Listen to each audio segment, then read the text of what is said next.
Всем привет! Сегодня я расскажу вам, как вязать цепочку из воздушных петель, вот обычную. То есть для начала, что нужно знать, чтобы учиться вязать крючком. Значит, распускаем ее.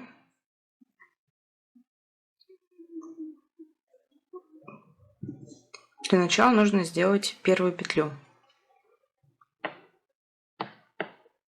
Вот мы подводим крючок, оборачиваем, получается первая петелька.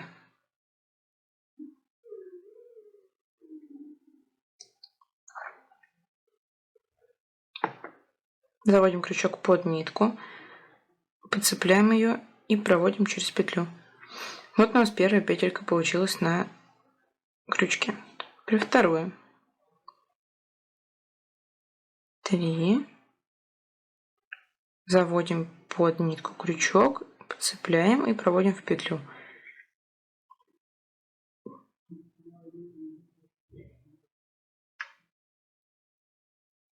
Все довольно просто. И вот это самое основное, что надо в принципе знать, чтобы научиться вязать крючком.